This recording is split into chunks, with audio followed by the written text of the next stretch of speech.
Hello बच्चों, एक बार फिर से स्वागत करते हैं अपने चैनल केमिस्ट्री चैम्बर में।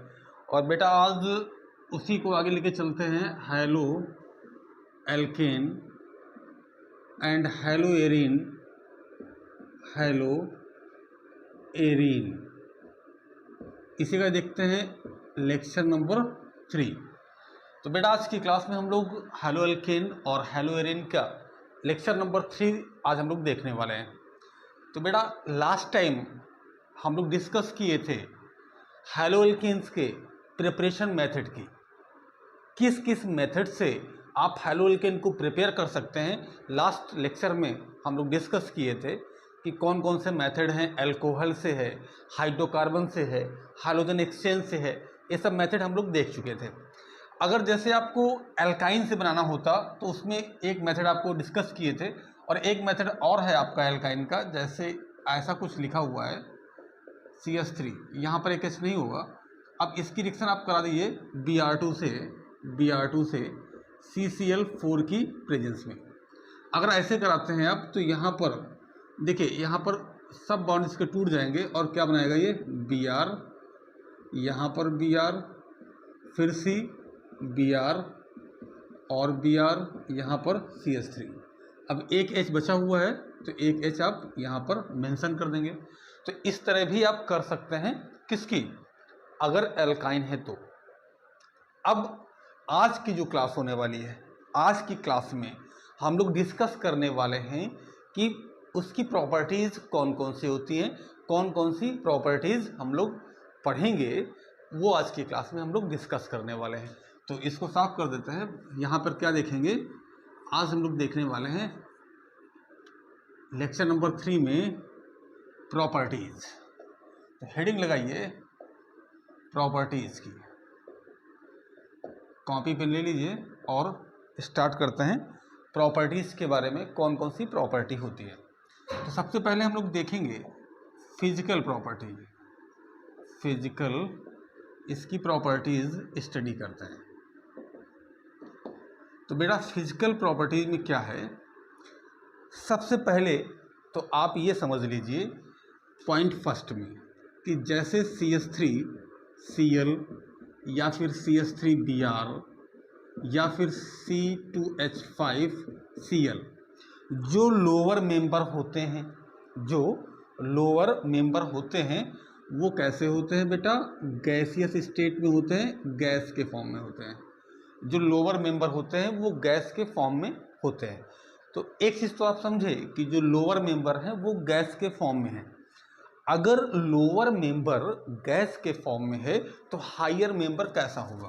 तो बेटा इसमें क्या है कि हायर मेंबर इसका जो है वो आइदर क्या हो सकता है, लिक्विड हो सकता है या फिर वो हो सकता है सॉलिड।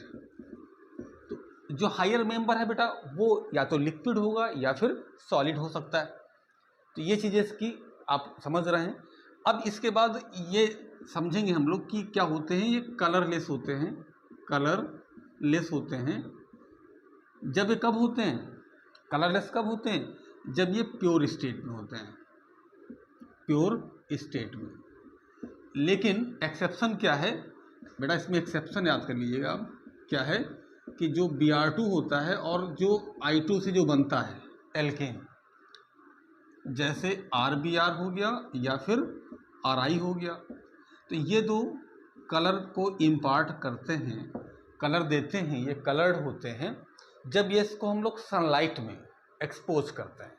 जब इसको हम लोग सनलाइट में एक्सपोज करते हैं तो ये कलर को क्या करते हैं, इम्पार्ट करते हैं। बेटा होता क्या है कि जो RBr है ये जब सनलाइट में हम क्या कर दिए, इसको रख दिए तो ये ब्रेक हो जाएगा और क्या बनाएगा, जैसे यहाँ पर 2R है तो ये बना देगा आपका R और R आपस में जोड़ देगा, और जो Br है ये बना देगा Br2। तो Br2 बनने की वजह से वहाँ पे बेटा क्या होता है, वो कलर इम्पार्ट करता है। अगर आयोडीन है तो वो क्या करेगा, अगर यहाँ पर I लगा हुआ है तो वो आयोडीन बना देगा, वो कलर को इम्पार्ट करता है। चलिए यहाँ तक तो आप बहुत अच्छा समझे कि ये कलर देता है, सनलाइट में एक्सपोज करते हैं। भाई ऐसा क्यों भाई, आप RBr को ही क्यों बोल रहे हैं या RI को ही क्यों बोल रहे हैं, तो इसके बारे में यह है कि बेटा RBr और RI ये दोनों क्या होते हैं, लेस स्टेबल होते हैं। इसलिए क्या है कि ये सनलाइट में ईजिली क्या हो जाते हैं, ब्रेक हो जाते हैं। बात क्लियर हुई कि सनलाइट में ईजिली क्या होते हैं, ब्रेक होते हैं, इसलिए कलर को इम्पार्ट करते हैं। अब बेटा इसमें चलेंगे तीसरी प्रॉपर्टी की तरफ। तीसरी प्रॉपर्टी क्या है बेटा, इसकी हम लोग समझेंगे बॉइलिंग पॉइंट। बॉइलिंग पॉइंट की क्या इसमें कहानी है, बॉइलिंग पॉइंट की क्या सीन है, अपन इस लोग को समझेंगे। तो बेटा इसमें बॉइलिंग पॉइंट का क्या सीन है, देखिए इसमें सबसे पहली चीज़ तो आप समझिए कि CH3, जैसे यहाँ पर लगा दें आप F, CH3 यहाँ पर लगा दें आप Cl, CH3 आप लगा दीजिए Br, CH3 आप लगा दीजिए I।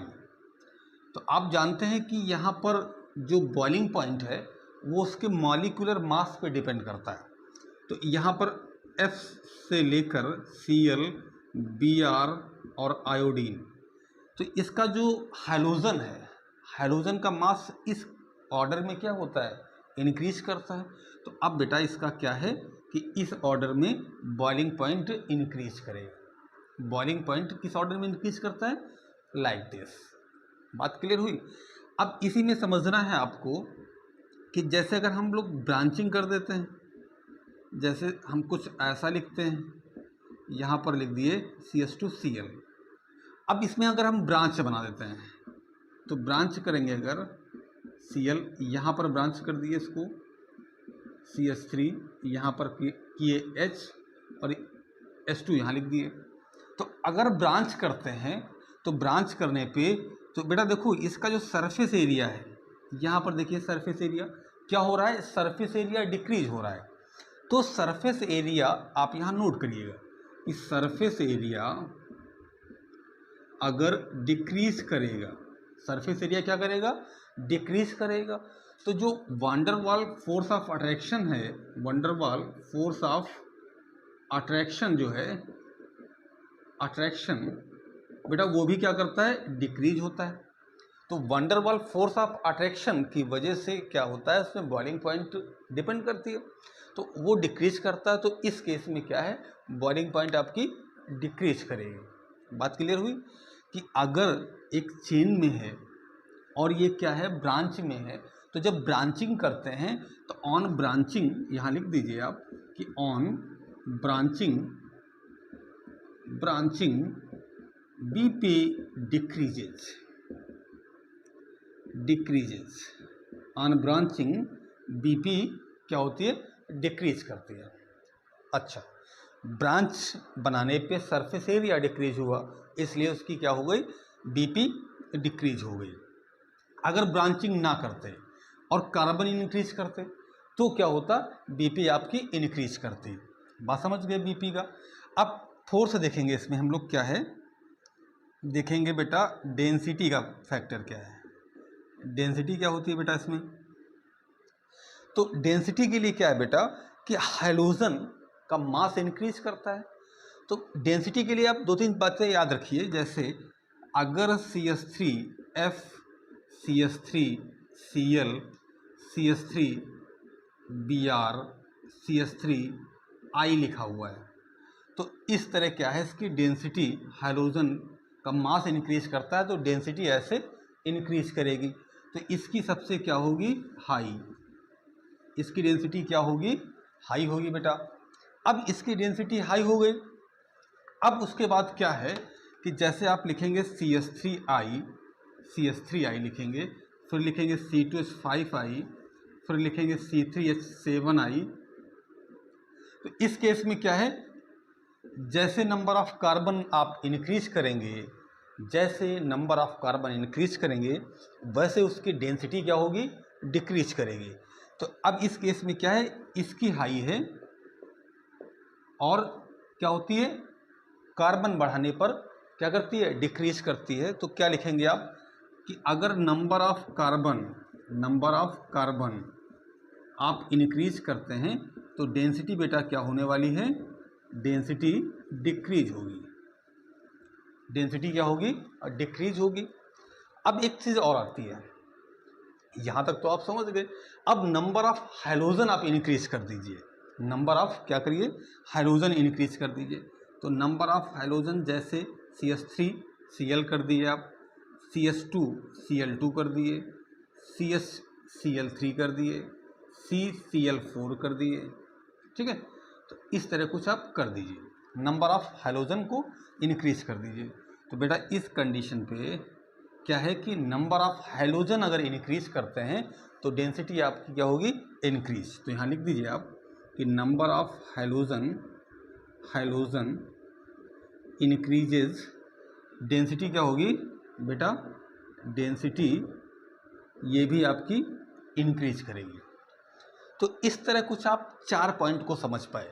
एक क्या है, डेंसिटी है, दूसरा क्या है उसका फिजिकल स्टेट है, तीसरा क्या है उसका बॉइलिंग पॉइंट है। तो इस तरह आप कुछ चीज़ों को आप समझ पाए। अब थोड़ा सा और आगे चलेंगे और देखेंगे सॉल्युबिलिटी का क्या इफेक्ट होता है, सॉल्युबिलिटी भी देख लेंगे बेटा। तो अब इसको आप पहले स्क्रीनशॉट ले लीजिए, फिर इसके बाद डिस्कस कर लेते हैं सॉल्युबिलिटी का क्या इफेक्ट होता है इसमें। तो इसका स्क्रीनशॉट ले लीजिए, फिर बात करेंगे सॉल्युबिलिटी की कि सॉल्युबिलिटी में इसका क्या इफेक्ट बनता है।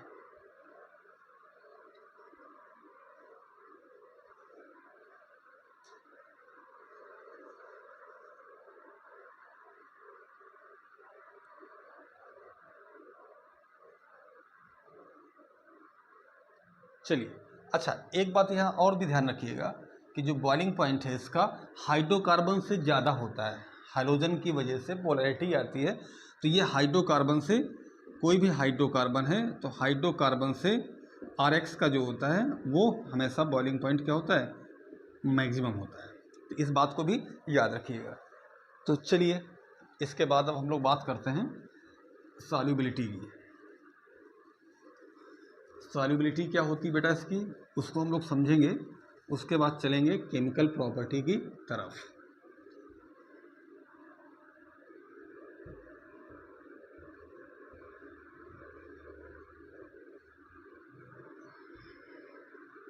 चलिए सॉल्युबिलिटी को देख लिया जाता है क्या है।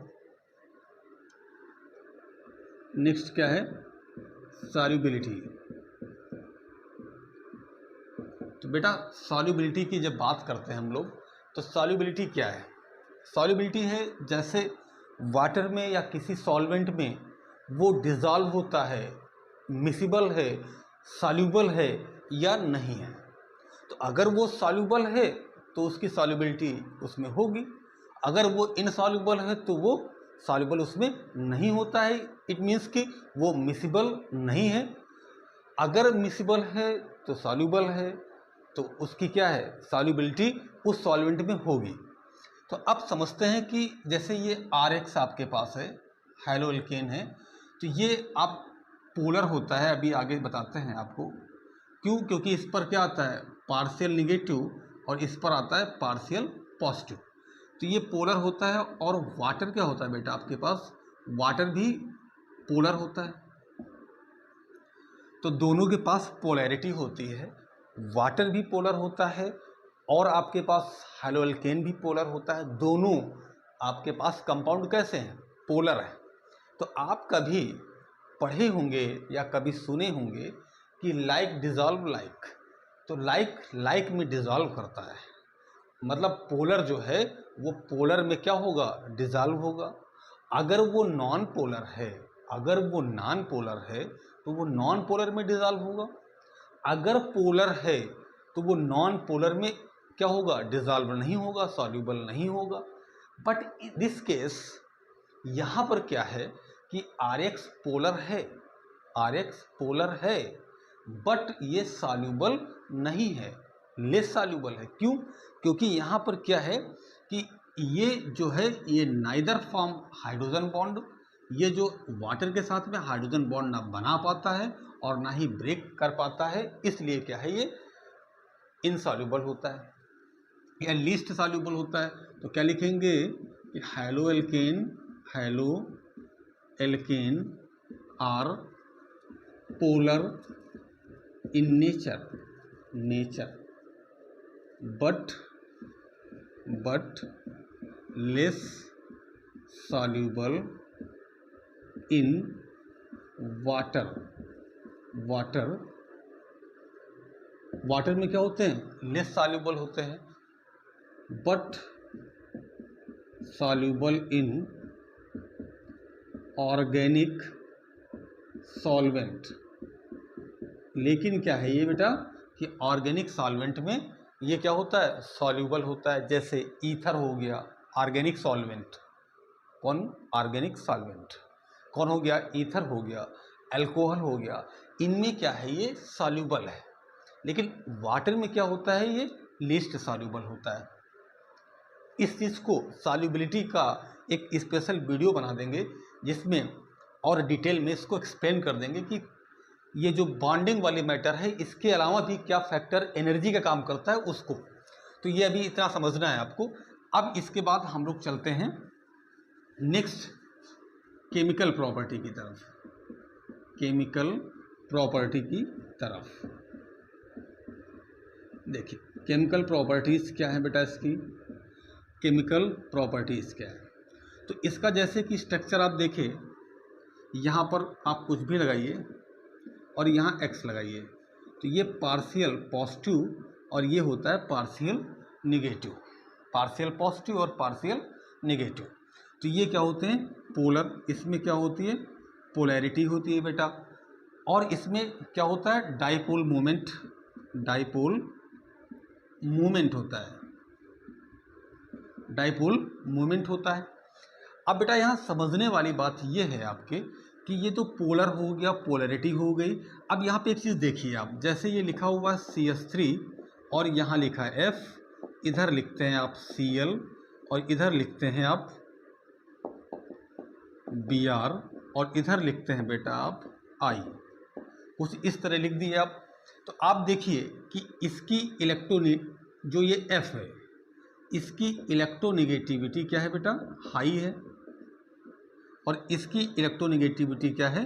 लो है। तो I की जो इलेक्ट्रोनेगेटिविटी है बेटा वो क्या है? लो है।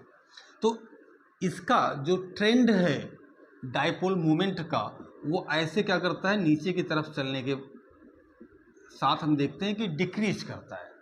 जब आप नीचे की तरफ चलते हैं, I की तरफ चलते हैं, तो इसका जो डाइपोल मोमेंट है वो क्या करेगा? डिक्रीज करेगा। लेकिन यहाँ पर एक एक्सेप्शन है कि इस जगह पे यहाँ पर जो डाइपोल मोमेंट आएगा वो सबसे ज़्यादा होगा CH3Cl का, फिर होगा CH3F का, फिर होगा CH3Br का, और फिर लास्ट में होगा CH3I का।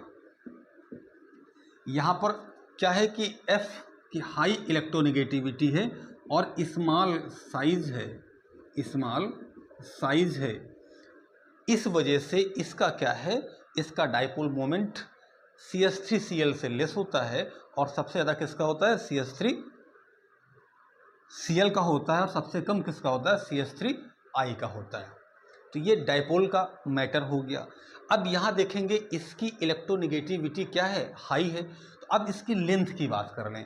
ये जो बॉन्ड है, बॉन्ड लेंथ की बात करेंगे। ऐसे बनाइए आप, ऐसे बनाएंगे आप, तो बॉन्ड लेंथ जो है, देखिए ये इलेक्ट्रोनेगेटिविटी ज़्यादा है, तो जो यहाँ पर इलेक्ट्रॉन होंगे शेयरिंग वाले वो F के पास होंगे। तो इसलिए क्या है कि बॉन्ड लेंथ क्या होगी? इसमें शॉर्टर होगी, इसकी बॉन्ड लेंथ क्या होगी?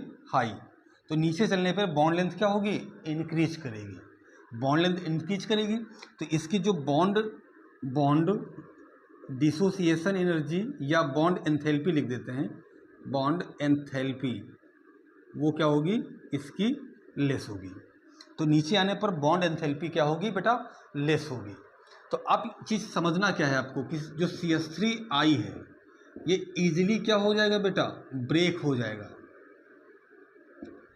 CH3 जो I है वो इजीली क्या होता है? ब्रेक होता है। तो I की इलेक्ट्रोनेगेटिविटी लेस होती है, इसलिए I क्या है? बेटर लीविंग ग्रुप है। क्या बात याद रखेंगे कि I की लेस इलेक्ट्रोनेगेटिविटी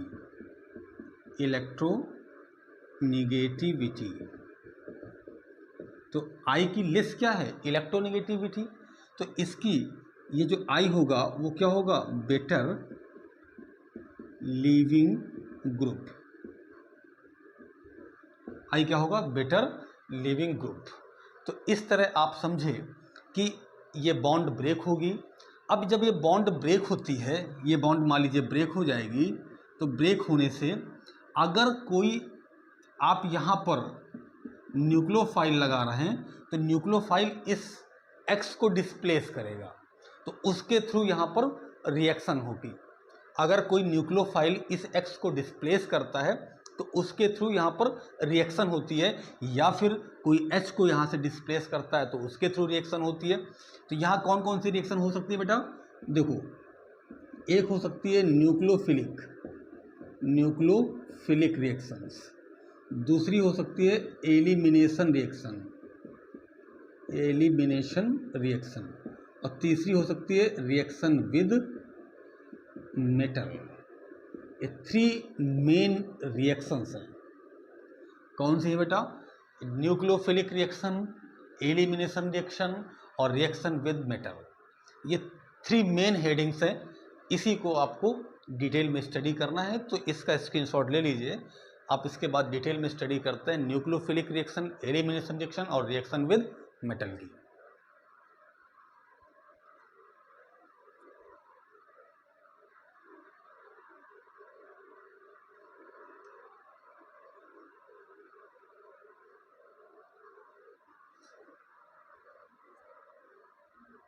चलिए,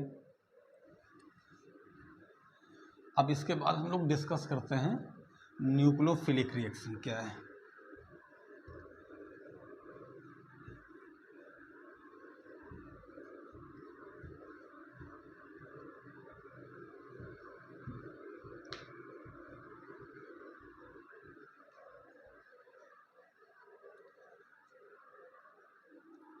बेटा देखो क्या है कि जैसे ये X लिखा हुआ है, अगर यहाँ पर न्यूक्लियोफाइल आप लगाए, क्या लगाए, न्यूक्लियोफाइल, और वो X को यहाँ से क्या कर दिया, सब्स्टिट्यूट कर दिया, ये जो X लिखा हुआ है ये बॉन्ड ब्रेक करेगा, इस X को यहाँ से निकाल देगा। इसको निकाल दीजिए आप ऐसे, यहाँ क्या लगा दिया, न्यूक्लियोफाइल और X।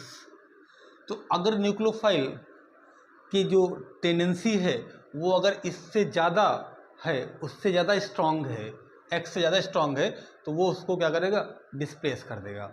अगर कोई ऐसा रीजेंट लगा हुआ है जो प्रोटॉन को निकालता है, तो वहाँ पर कौन सी रिएक्शन होगी, एलिमिनेशन रिएक्शन होगी। तो हमें स्टडी करना है किसको, न्यूक्लियोफाइल को, कि न्यूक्लियोफाइल से रिएक्शन कैसे होती है।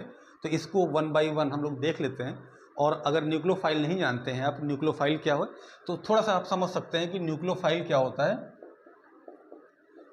जिसके पास निगेटिव चार्ज होता है, जो इलेक्ट्रॉन क्या होते हैं, रिच होते हैं, जिसके पास लोन पेयर होता है, ये सभी क्या है बेटा, न्यूक्लियोफाइल है। तो अब इसमें कौन कौन से आपको न्यूक्लियोफिलिक रिएक्शंस पढ़नी है वो आप देख लीजिए एक बार। जैसे आपको क्या करना है बेटा, एक्वस KOH से स्टडी करना है। दूसरा आपको बेटा स्टडी करना है मॉइस्ट सिल्वर ऑक्साइड से, ठीक है, सिल्वर ऑक्साइड से आपको स्टडी करना है। आपको थर्ड क्या बेटा स्टडी करना है, आपको स्टडी करना है अमोनिया से। किससे करना है, अमोनिया से। फोर्थ आपको करना है KCN से। फिफ्थ करना है आपको AgCN से। सिक्स करना है आपको KNO2 से। 7 करना है आपको बेटा AgNO2 से। आपको 8 करना है RONA। आपको करना है एल्कोक्सी,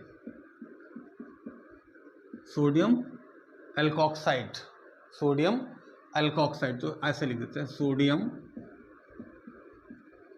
एल्कोक्साइड। आपको करना है सोडियम C++CR प्लस माइनस, तो सोडियम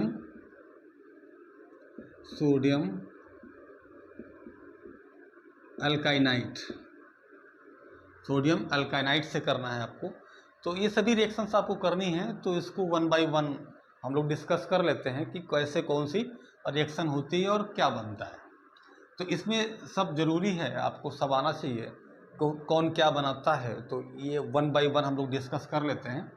तो बेटा सबसे पहले हम लोग डिस्कस करेंगे एक्वस KOH को। किसको करेंगे? एक्वस KOH को। एक्वस मीन्स क्या होता है? ऐसा KOH जिसमें क्या हो, वाटर मिक्स होता है। ठीक है, अब एक्वस KOH आपके पास है तो आपको वाटर के साथ में देखना है। तो बेटा चाहे आप एक्वस KOH लिखिए, चाहे आप NaOH लगाइए, सेम, कोई दिक्कत नहीं। तो अब बेटा क्या है इसमें करेंगे आप, देखिए सबसे पहले आप लेंगे RX, कोई भी RX ले सकते हैं, जैसे आप ले सकते हैं CH3Cl या ले सकते हैं C2H5Cl, कोई भी आप ले लीजिए। आप कराइए KOH से। किससे कराइए आप? KOH से। तो बेटा यहाँ पर ये जो X और ये K ये रिमूव हो जाएगा और क्या बन जाएगा? ROH। और यहाँ पर K और X क्या हो जाएगा? रिमूव। इसमें आप कर सकते हैं ऐसे KOH, यहाँ पर एक्वस है ये, तो ये क्या बनाएगा? CH3OH। लो, बन गया आपका मेथेनॉल। क्या बन गया? मेथेनॉल। इसका नेम क्या होगा? मेथेनॉल।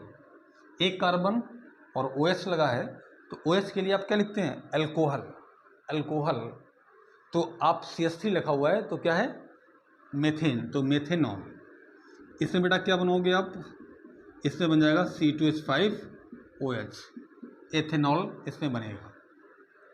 तो एक्वस KOH से हो गई आपकी रिएक्शन, आप इजीली कर पाओगे। भाई आपको कराना है KOH से, तो आप KOH डालिए, RX लीजिए, तो उसमें क्या है कि OH क्या करेगा? यहाँ पर OH है, इस X को डिस्प्लेस कर देगा, सिंपल बात है। इसमें क्या दिमाग लगाना है आपको? तो क्या करना है, सीधा X को डिस्प्लेस करना है, सीधा आपका बन जाएगा OH। चलिए अब बात करते हैं इसमें दूसरा, मॉइस्ट सिल्वर ऑक्साइड से। बेटा मॉइस्ट सिल्वर ऑक्साइड से आपको रिएक्शन कराना है, तो मॉइस्ट Ag2O। ठीक है, तो सबसे पहले क्या करेगा बेटा, ये Ag2O ये वाटर से रिएक्शन करेगा और बनाएगा AgOH। क्या बनाएगा? AgOH, सिल्वर हाइड्रोक्साइड बना देगा। अब इसके बाद क्या करेंगे आप बेटा कि RX लीजिए, AgOH लीजिए, सिंपल सा, और ये X और Ag निकल जाएगा और क्या बन जाएगा? AgX निकल गया और बन जाएगा ROH। क्या बन गया? एल्कोहल। एल्कोहल आपका प्रिपेयर हो गया। बहुत सिंपल रिएक्शन थी, कोई डिफिकल्ट नहीं था, कहीं पर आपको दिमाग नहीं लगाना है। बस करना क्या है, सबसे पहले सिल्वर ऑक्साइड को वाटर से रिएक्ट कराइए और क्या बनाइए? Silver hydroxide. अब ये सिल्वर हाइड्रोक्साइड फर्दर RX से रिएक्ट करेगा। RX क्या है? CH3Cl हो सकता है, C2H5Br हो सकता है। इससे कराएंगे तो ROH आपको ऑब्टेन हो जाएगा। ROH आपको मिला, कहानी ख़त्म हो गई। चलिए आगे चलते हैं। कहानी ख़त्म करने के बाद नई कहानी शुरू करते हैं। अब नई कहानी क्या है बेटा? आपको कराना है NH3 से। चलिए NH3 क्या है? अमोनिया से। तो इससे भी कराते हैं हम लोग। भाई देखिए RX लिए आप, NH3 से कराइए, अमोनिया से कराइए, तो ये X और इसके 3 H हैं, तो इसका 1 H, 3 H है तो 1 H, इसका क्या बना देगा? HX बना देगा और यहाँ बचेगा RNH2। 1 डिग्री एमाइन आपको मिल जाएगा। अगर फर्दर और कराएंगे आप, अगर और कराते हैं आप, ठीक है, किससे? RX से कराते हैं फिर से, तो RX से अब फर्दर कराएंगे इसको तो बन जाएगा R2NH, 2 डिग्री मिल जाएगा। अगर फर्दर फिर कराएंगे RX से, एक्सेस ऑफ हाइड्रोलिकिन से कराएंगे आप, एक्सेस मतलब ज़्यादा लेंगे आप, ठीक है। तो अब यहाँ बन जाएगा R3N। अगर फर्दर फिर कराएंगे आप RX से तो बन जाएगा R4N+X-, ये 4 डिग्री हो गया, ये 3 डिग्री हो गया, 2 डिग्री हो गया, 1 डिग्री हो गया एमाइन। तो यह ऐसा आपका मिल गया। पहले RX लिए, अमोनिया से कराए, एक H को डिस्प्लेस किया, 1 डिग्री एमाइन बना, फिर RX लिए, अब क्या बना R2NH, 2 डिग्री एमाइन बना, फिर RX लिए, R3N बना, 3 डिग्री बना, फिर RX लिए, R4N+X-, क्या नाम है, 4 डिग्री। कौन सा है, 4 डिग्री, क्वार्टनरी बन गया आपका। तो यहाँ तक आपको कोई प्रॉब्लम नहीं है। अगर हो तो आप कमेंट करिएगा। चलिए, वीडियो लाइक नहीं करते हैं तो लाइक करें, सब्सक्राइब करें, शेयर करें और कमेंट करें। चलिए, अब हम लोग देखते हैं KCN से। बेटा जैसे KCN से आपको रिएक्शन करानी है, तो जब KCN से आप कराएंगे तो देखें आप R यहाँ लिखेंगे, Cl, सपोज Cl लगाते हैं, तो अब आपको कराना है KCN से। तो अब जब KCN से कराएंगे तो RCN बन जाएगा और KCl क्या बनाएगा, साइनाइड, एल्काइल, क्या बनाएगा, एल्काइल साइनाइड। CN से बनाता है एल्काइल साइनाइड। यहीं पर आप करा दीजिए AgCN से, तो आपको डिफरेंस समझ में आएगा कि इनमें क्या डिफरेंस है। ठीक है, तो यहाँ KCN से कराए, यहाँ पर किससे कराएंगे, AgCN से। तो जब AgCN से बेटा आप कराते हैं तो थोड़ा सा डिफरेंस आता है, KCN और AgCN। थोड़ा सा डिफरेंस क्या आएगा बेटा, देखेंगे हम लोग कि RX और AgCN से कराएंगे तो क्या बनाएगा, ये RNC और AgX, क्या बनाएगा, AgX। RNC क्या है, एल्काइल आइसोसाइनाइड, आइसोसाइनाइड, क्या बना दिया बेटा, ये आइसोसाइनाइड। तो ऐसा क्या हुआ कि KCN बनाया साइनाइड, KCN बनाता है साइनाइड और AgCN बनाता है आइसोसाइनाइड, ऐसा क्या हुआ। तो इसको आप समझने के लिए थोड़ा सा भी आप वेट करें, आप समझ जाएंगे कि ऐसा क्यों होता है। अच्छा, यहाँ पर मेंशन कर लीजिए कि ये होता है आयनिक और ये होता है कोवैलेंट। कोवैलेंट, कोवैलेंट की वजह से वो बनाता है आइसोसाइनाइड, और ये आयनिक, आयनिक होता है मतलब क्या है कि K+Cn- बनेगा, तो Cn- बन गया तो C से ये अटैच हो जाएगा। अब यहाँ क्या है कि ये कोवैलेंट है तो आयंस तो बनाएगा नहीं, इसलिए यहाँ पर वो NC बनता है। अच्छा, Cn के बारे में एक चीज़ कहा गया है कि Cn जो है वो एम्बिडेंट न्यूक्लियोफाइल है। तो एम्बिडेंट न्यूक्लियोफाइल क्या होता है वो भी हम डिस्कस करेंगे, तो इसको आप एक बार स्क्रीनशॉट ले लीजिए।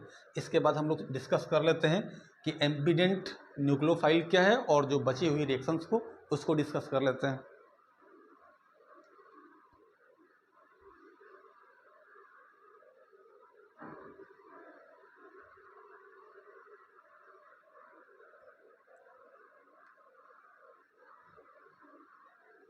चलिए बेटा, हो गया आपका, हो गया हो तो आगे चलते हैं।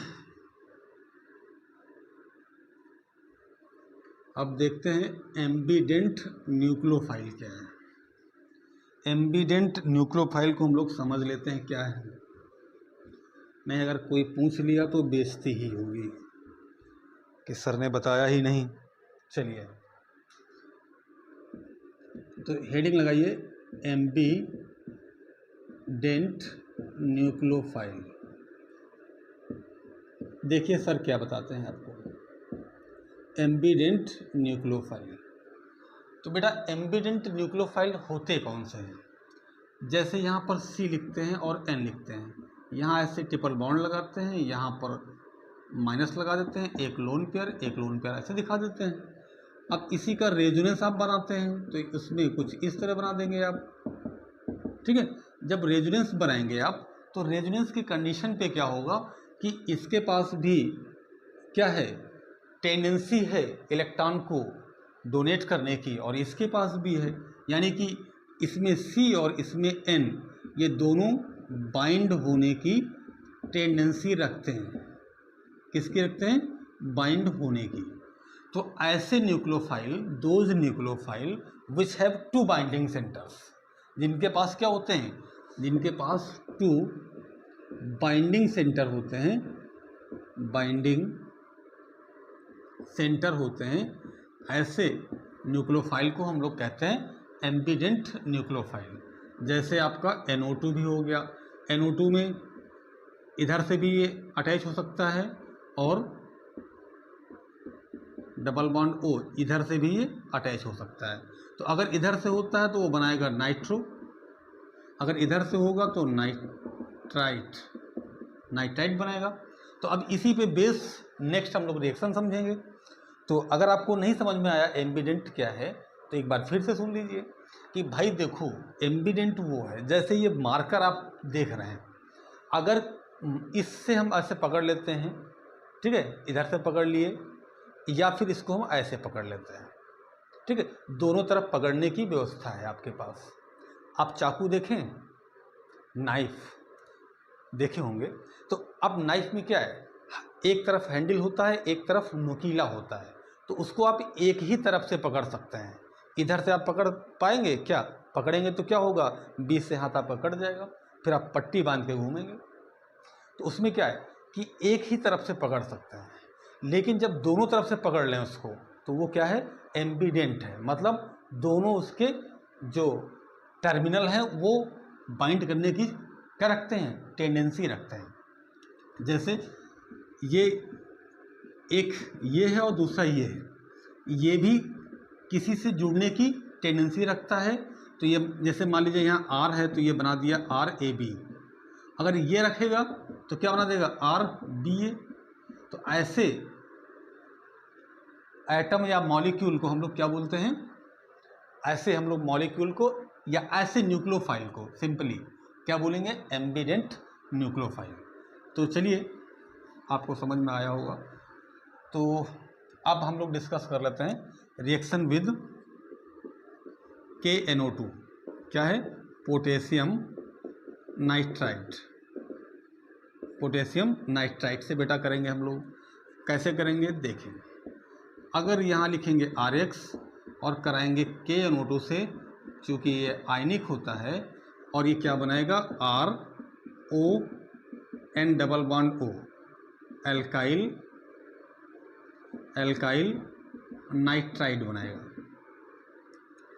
बात क्लियर हुई, क्या बनाता है, ये O से ऐड होगा, ठीक है, यहाँ इसको ऐसे लिख देते हैं, O यहाँ पर इससे ये ऐड होता है, ठीक है। चलिए अब इसमें नेक्स्ट देखेंगे क्या है, AgNO2 से, बेटा AgNO2 से हम लोग देखते हैं क्या बनेगा, RX प्लस AgNO2, तो यहाँ क्या बनेगा, RNO2 प्लस AgX, और यहाँ पर K और X क्या बन जाएगा, KX। तो ये क्या है बेटा, नाइट्रो एल्केन, क्या है, नाइट्रो एल्केन। तो ये आपका हो गया KNO2 से और AgNO2 से। अब नेक्स्ट देखेंगे बेटा हम लोग किससे, Na plus C triple bond Cr, sodium alkynide से देखेंगे। तो इससे आप लोग कैसे करेंगे, देखो बेटा, RX प्लस आप NaC ट्रिपल बॉन्ड Cr, ठीक है। अगर आपको यहाँ पर हाइयर बनाना है तो आप इसका यूज़ करें। तो इसमें क्या है कि ये आपका Na और X क्या हो जाएगा, निकल जाएगा, क्या बनाएगा, NaX, और यहाँ बन जाएगा RC। देखो बेटा ये निकल गया तो ये R और C सीधा जुड़ जाएगा, ट्रिपल बॉन्ड Cr। तो इस तरह आपका बना देगा ये। और यहाँ पर आप चाहे तो अल्कोहल की प्रेजेंस भी दे सकते हैं आप, ठीक है। तो ऐसे आप रिएक्शन इसको करा लेंगे। अब एक और देख सकते हैं आप, यहाँ पर क्या है, RONA, सोडियम एल्कोक्साइड। तो यहाँ बेटा क्या है कि RX प्लस Na, इसको ऐसे घुमा के लिख दीजिए, NaOR। तो अब ये क्या है, Na और X निकल जाएगा, NaX क्या हो जाएगा, निकल जाएगा, NaX निकल गया, और बचेगा क्या, यहाँ बचेगा ROR, ROR, ROR, ROR क्या है? ईथर। ROR क्या है? ईथर।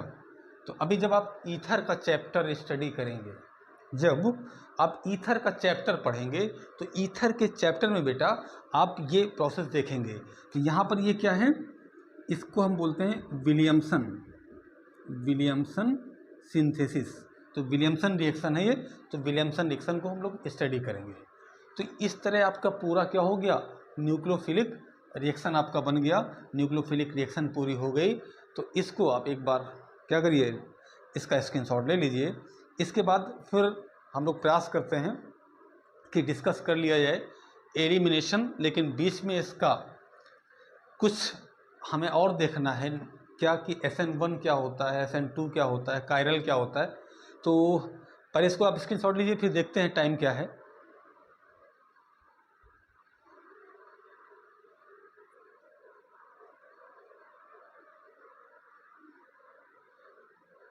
चलिए आप इसका स्क्रीनशॉट ले लिए। अब आज का क्लास बहुत लंबा हो गया है, तो अब इसको आज यहीं पे ख़त्म करते हैं। न्यूक्लियोफाइल की आप जितनी रिएक्शन थी आप सब देख लिए। अब बेटा आप इसको बढ़िया से रिवाइज करिए, बढ़िया से समझिए। आपको कोई प्रॉब्लम हो आप कमेंट करें, कोई आपको डाउट हो, कोई क्वेश्चन पूछना हो तो आप कमेंट कर सकते हैं। और इसके बाद हम लोग एलिमिनेशन और रिएक्शन विद मेटल ये सब क्लियर करेंगे। क्लास बहुत बड़ी हो जाएगी, तो बड़ा नहीं करना है, छोटा छोटा आपको सिखाना है ताकि थोड़ा सा आप सीख भी लें और बहुत ज़्यादा समय भी नहीं देना पड़े। तो अब नेक्स्ट क्लास का आप वेट करिए, और नेक्स्ट क्लास में इसका पूरा सिस्टम समझेंगे हम। SN1 और SN2 सब कुछ समझेंगे और एलिमिनेशन और मेटल को भी क्लियर करेंगे साथ में। तब तक के लिए बाय बाय, अलविदा।